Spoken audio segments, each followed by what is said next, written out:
If I asked you now, without time to think, without opening a bank app, without checking a spreadsheet, do you have $100,000 saved for retirement, not in a promise? Not in expectation, not in one day I'll get there. I'm talking guarded, separate, untouchables, waiting for you to grow old. The answer hurts and you know it, because the truth is brutal. Almost no one does. And the scariest thing is not the lack of money. It is the illusion that there is still time, that everything is under control, that you are not that bad. Yesterday, I talked to a man named Carlos, 52 years. He has been working since he was 80 and he was never unemployed for long. He always considered himself responsible. He told me something that kept echoing in my head. I always thought I was building something, but now I realized I was only paying bills. And when he finally opened up the real numbers, adding up everything he had saved for the future, the amount wouldn't pay for even 3 years of comfortable life. 3 years. After that, silence, dependency, fear. This is the part that no one posts on social media. Nobody shows the retirement spreadsheet with small numbers. No one records a video saying I failed to prepare. The public narrative is always one of progress, investment, success, financial freedom. But behind the scenes, most are living on the edge, betting that their bodies will endure another 10, 15, 20 years of work, betting that health will not fail, betting that the market will not turn, betting that the future will be kind. And the future is rarely kind to those who do not prepare. There's a huge difference between making money and building security, between looking good financially and really being protected, between living today and surviving tomorrow. And the uncomfortable truth is that many people who seem organized are an unforeseen event away from despair. A health problem, an unexpected dismissal, an economic crisis, and everything falls apart. So why does almost no one have $100,000 saved? Is it a lack of salary, lack of discipline, lack of knowledge? Or is there something deeper, more structural, more invisible that prevents ordinary people, hardworking, responsible, from accumulating the minimum to age with dignity? Today, you will understand who can really reach this number, and especially why most do not. You'll notice quiet patterns, small decisions that seem harmless, lifestyle choices that drain the future without making a fuss. And perhaps as you listen, you recognize parts of your own story, because this isn't about millionaires. It's not about investment gurus, it's about ordinary people. About Anna, who earns well, but spends everything. About Roberto, who always promises to start investing next year. About Juliana, who is afraid to look at her own numbers. And maybe it's about you. If you stay until the end, you will realize that the problem does not start with income. It starts with the mindset. It starts with the invisible decisions of everyday life. It starts long before the money arrives in the account. And when you see this clearly, you'll understand why almost no one has $100,000 saved and why, if nothing changes, almost no one will. Joe always earned well, but never built anything. Joe is not irresponsible. He never was. He always worked hard. He always paid his bills on time. He never left his name dirty. He never lived above the limit in the classic sense of the word. On the contrary, he considers himself balanced. He has a good car, lives in a reasonable neighborhood, travels once a year, changes his cell phone every 2 or 3 years. Nothing fancy, nothing absurd. And yet John doesn't have $100,000 saved. He has been earning well for more than 15 years. There were promotions. He received bonuses. He achieved increases above inflation. If you look at it from the outside, you'll think he's calm. But there is a brutal difference between income and wealth. Joe increased his income. He never built assets. And that's the first big silent trap. Every time wages have gone up, the standard of living has gone up with it. When I earned less, I lived in a smaller apartment. When he gained more, he changed to a bigger one. When the salary improved, the car also improved. When the bonus came, the better holidays came. There has always been a plausible reason. There has always been a rational justification. I deserve it. I work for it. It doesn't make sense to live cramped, and he is right, to a certain extent. The problem is that Joe never treated retirement as a mandatory account. He treated it as something that would be left over at the end of the month. But the end of the month is never left. There's always something, A fix, an opportunity, a parcel, a gift, an unexpected event. And when there is left, it is little. Too little to build $100,000. Here's the point that almost no one realizes. Those who manage to save $100,000 rarely start out saving large amounts. It starts by creating a structure where the money of the future is an absolute priority. Before the restaurant. Before the upgrade. Before the extra comfort. Joe always thought, when I'm earning a lot, I'll start serious. But the very is a line that moves all the time. The standard rises, the cost goes up, expectations rise. The feeling of deserving grows along with the income, and time passes. There is an invisible financial phenomenon that destroys the retirement of ordinary people. Adaptation to the standard. The brain quickly gets used to any level of comfort. What seemed like luxury becomes normal. What was extra becomes essential. And when something becomes essential, cutting hurts. Joe is now 50 years old. He looks back and realizes that there has never been a decisive moment of breakthrough. There was not a big mistake. There was no bankruptcy. There was no disaster. There were only small, coherent decisions, repeated for 20 years. This is the kind of story that doesn't go viral. It's not dramatic, it is not tragic, it is silent. And that's exactly why it's dangerous. Those who have $100,000 saved up have usually made a choice that John never did, to live at a level below what he could. Not because of scarcity, but by strategy. These people understood early on that income is flow, equity is stock. Flow pays for the gift.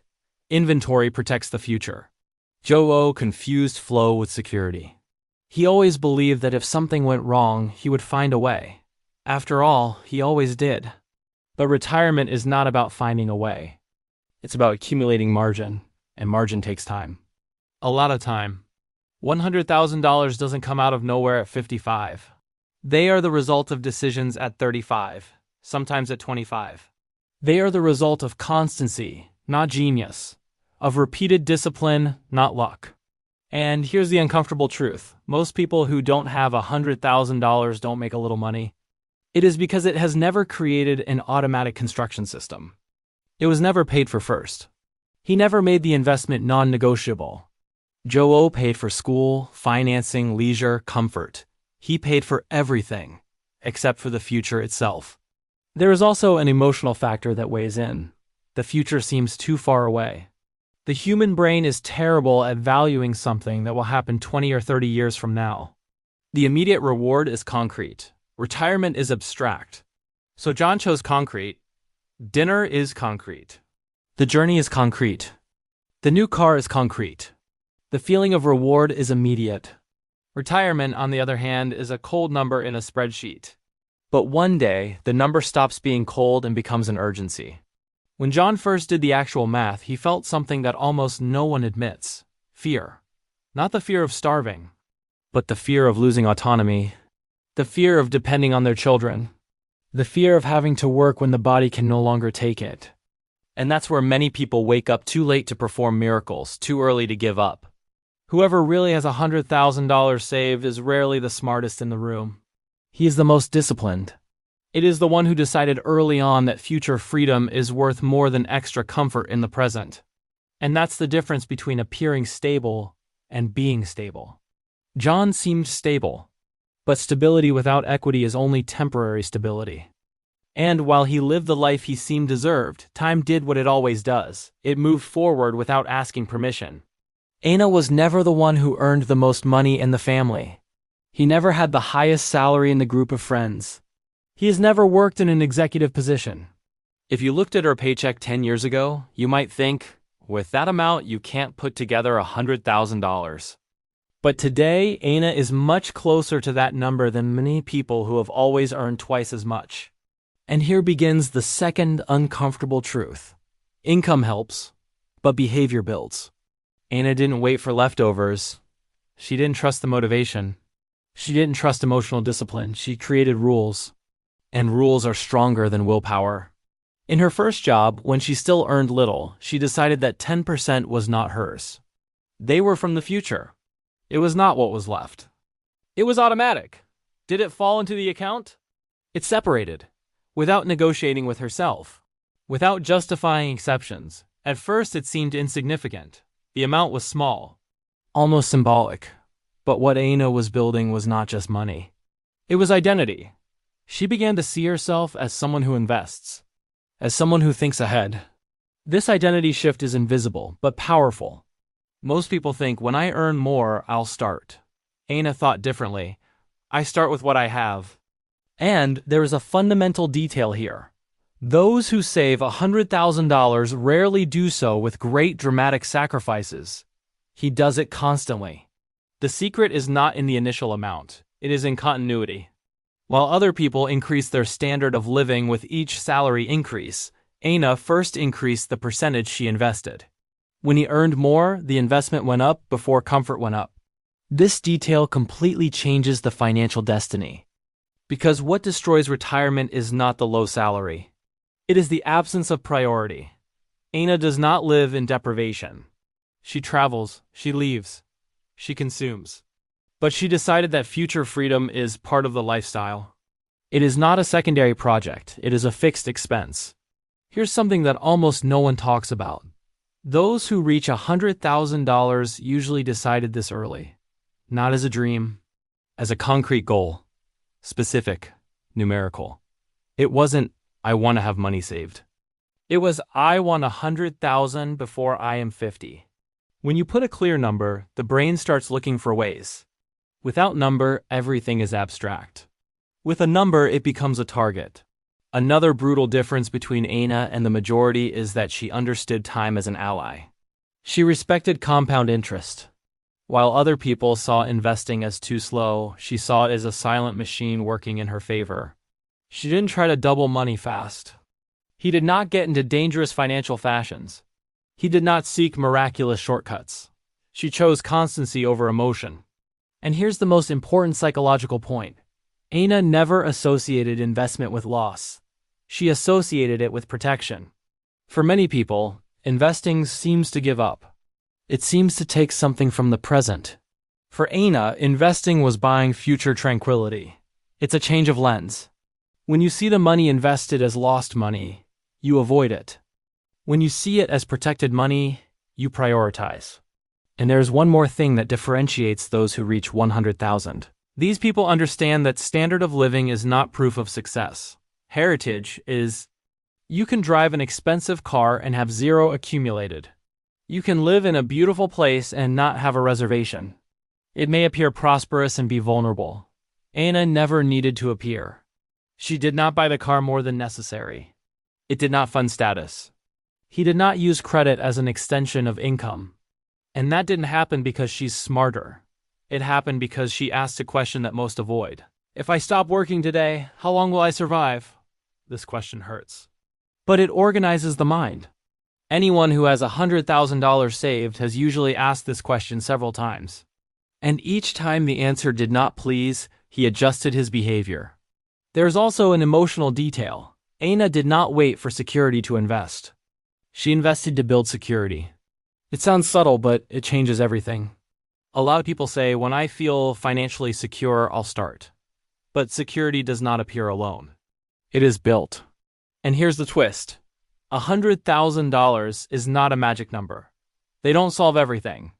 But they represent something powerful: autonomy, ability to breathe, ability to choose, ability to not accept any working condition out of desperation. That's what Aina built. She didn't get rich. It became strategic. And while many people discuss the economy, government, crisis, low wages, difficult market, Aina did something much less noisy. She repeated the same decision month after month. Who really reaches 100,000 does not depend on luck. It depends on repetition. It does not depend on an extraordinary year. It depends on 10 consistent years. It doesn't depend on earning a lot. It depends on spending with intention. And perhaps most importantly, it depends on accepting that the future is not the problem of the me of tomorrow. It is the responsibility of the me of today. Aina understood this early. And so, even without a spectacular salary, she is much closer to a peaceful retirement than many people who have always felt too comfortable to act. Roberto was never disorganized. He knew he needed to save money. I had already read about investments. I had already seen videos. I had already done simulations. He was not financially ignorant, it was postponed. And there is a huge difference between not knowing and not acting. Roberto always had a ready argument. This year is tight. When this financing is over, I'll start. When my salary increases, I'll organize it. After the holidays, I'll adjust. The problem with the after is that it never comes alone. It is always accompanied by a new priority. Life never stops for you to organize retirement. There is always something urgent competing with something important. And retirement is important, but it's rarely urgent until it turns around. This is the point that destroys most people's future. Those who don't have $100,000 saved have rarely made an explicit decision not to. It simply postponed so many times that time did the rest. Roberto started working in his early 20s. If he had invested consistently since then, even with modest amounts, time would have done the heavy lifting. But he wanted to start when he was most structured. At 30, it seemed too early to worry. At 40, it seemed too late to start small. At 50, it seems too scary to face.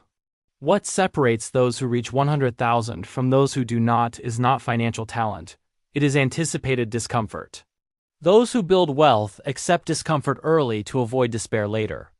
Roberto has always chosen the present comfort, not because he was irresponsible, but because the human brain works like this. It prioritizes immediate reward and minimizes distant risks. Retirement seemed too far away to compete with now. But now has become 10 years. Then it became 20.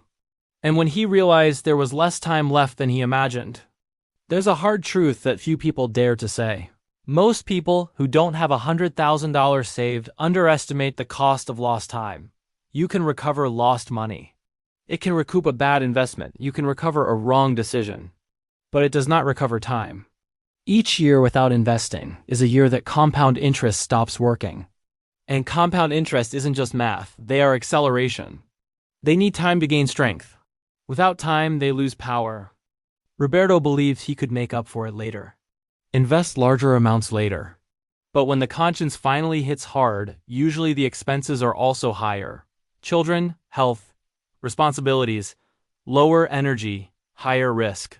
And here comes the emotional factor that no one likes to admit: fear. Many people do not invest because they are afraid of making mistakes. Fear of losing money. Fear of choosing wrong. Fear of not understanding the market. And to avoid risk, he chooses inertia. But inertia is a silent risk. Not investing is also a decision, and often the most expensive of all. Those who really have $100,000 saved have understood something simple. The biggest risk is not volatility. It is the absence of construction. Roberto thought he needed certainty to act. But those who build wealth act even without total certainty. Learn along the way. Adjusts in the process. Corrects route. What differentiates is movement. Another crucial point. Those who get there turn investment into an automatic habit. It does not depend on motivation. It does not depend on inspiration. It does not depend on being in the mood. It's like paying an electricity bill. It happens every month. Roberto depended on courage. And the mood is unstable. There are good months, bad months, chaotic months, tiring months. If your strategy relies on motivation, it will fail. Because motivation is not constant. System is $100,000 is not the result of a big hit. They are the result of hundreds of repeated small hits. While Roberto thought too big, those who got there thought too simple. Save, invest, repeat. No glamour. No show. No miraculous promise. And here is the final separation between those who arrive and those who do not. Radical responsibility. Those who build assets for retirement stop blaming salary, government, inflation, market, crisis, company. You may recognize challenges, but you act in spite of them. Those who do not build always find plausible justification. And plausible justifications are dangerous because they sound rational. Everything is difficult. The country doesn't help. The market is unstable. All of this may be true. But none of these phrases builds reserve. In the end, the question comes back to you. If nothing changes in the next 5 years, will you be closer or farther away from 100,000? This question is uncomfortable. but it reveals direction. Because retirement is not an event. It's trajectory. Whoever really has $100,000 saved is not necessarily the luckiest, not even the brightest, nor the one that started with more advantage. That's what he decided to stop postponing. And perhaps the hardest conclusion is this. Almost no one has $100,000 saved because almost no one has decided in a non-negotiable way that they will.